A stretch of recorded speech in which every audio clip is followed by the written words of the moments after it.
Please play Anti-Disestablishmentarianism Nightly, the weekly half-hour showcast with Ben Boquist. You'd like to play the program called Anti-Disestablishmentarianism Nightly, the weekly half-hour showcast with Ben Boquist, right? Yes? I can't get the program Anti-Disestablishmentarianism Nightly, the weekly half-hour showcast with Ben Boquist from TuneIn right now. No! No, you can't, but, here it is.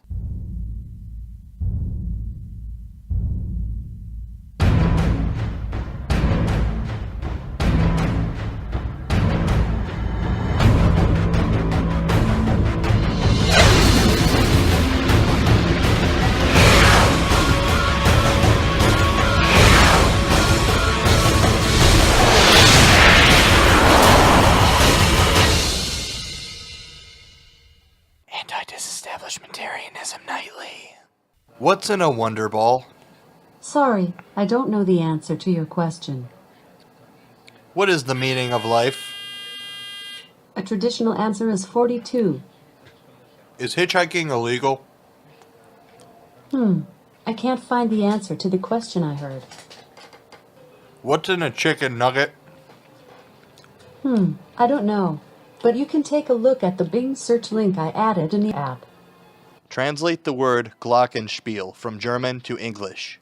Sorry, I don't have the answer to that question. I don't even know why we have a robot. Why do I have a robot? Sorry, I didn't understand the question I heard. Why do I own a robot? I can't find the answer to the question I heard. What time is it? The time is 12:26 p.m. Who is the president? The U.S. president is Donald Trump. How did that happen? How did Donald Trump become the president? It sounds like you're asking about Donald Trump. Just hours after his inauguration, President Donald Trump signed the order. The order states that government departments waive, defer, grant exemptions from, or delay the implementation of any provision of the legislation. Alexa, what is shale? Kamenati Shales, the Albanian administrative area in Shkodër. Alexa, what is geology? Geology, hip-hop producer, the musician. Fuck? Alexa, what is kale? Kale or leaf cabbage is a group of vegetable cultivars within the plant species Brassica oleracea.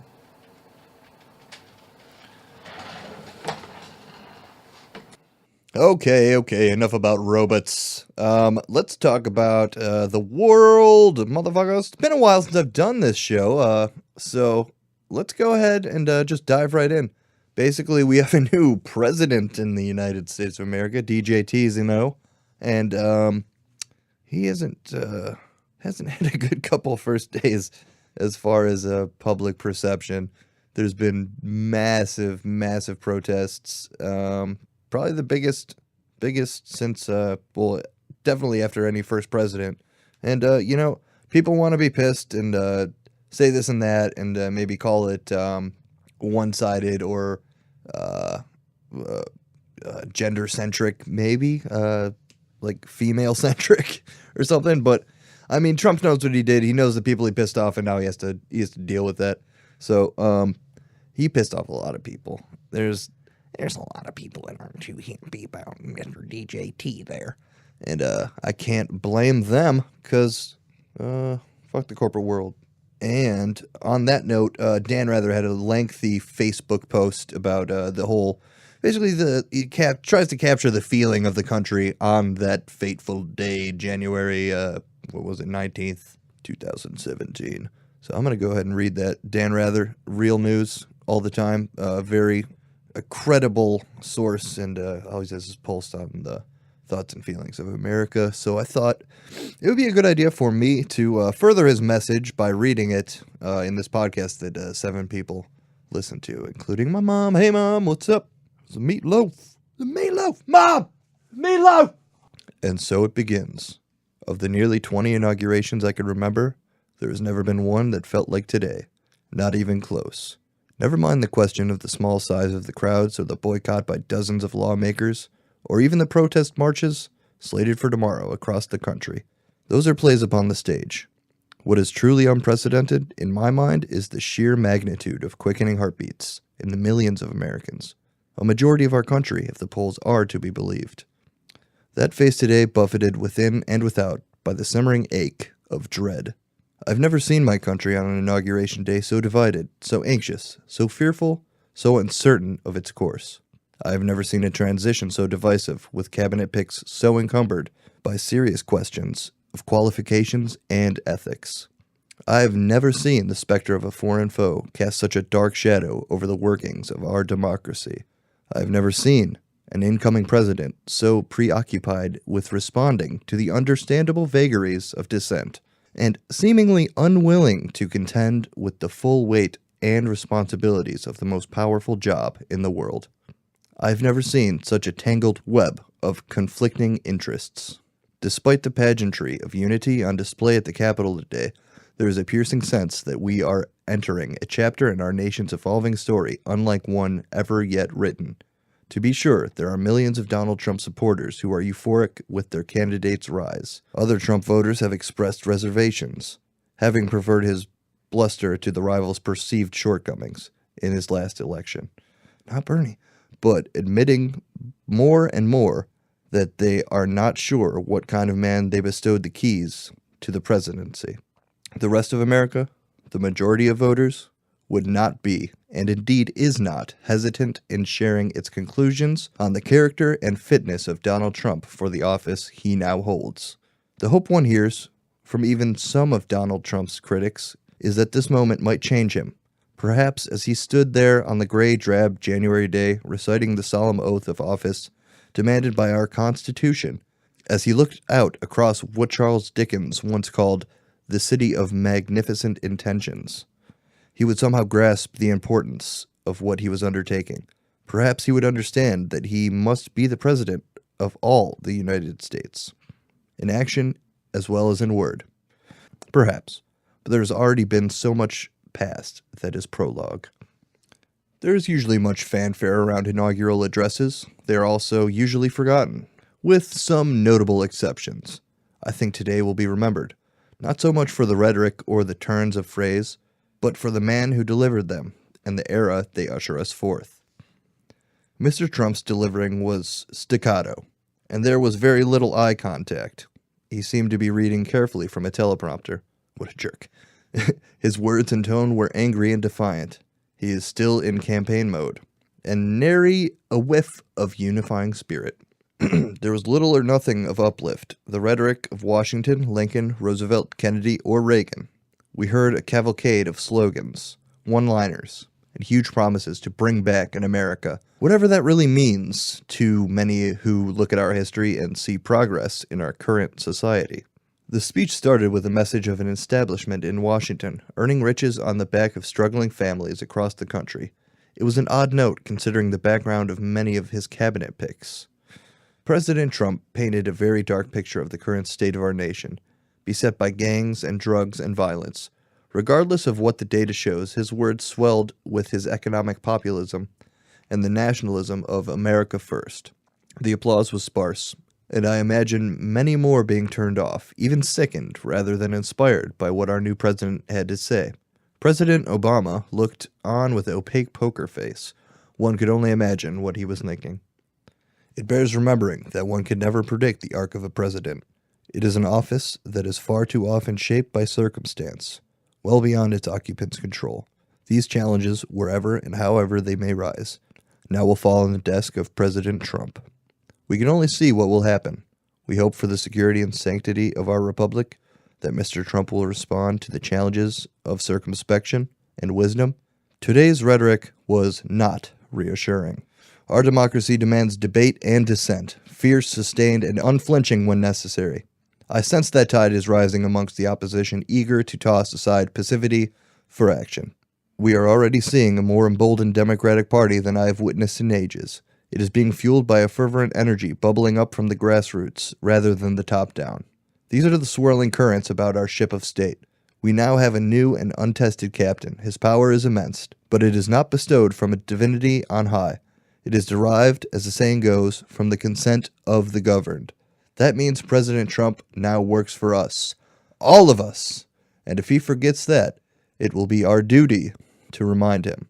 And those were the words of Dan Rather in a lengthy Facebook post. You fired. You fired. Thanks, Dan Rather, for putting that on Facebook so I could read it. And then please, I don't know if you could sue me, but don't, because I don't have any money. But that does it for the show, so thanks for listening, biatch.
Test 1, 2.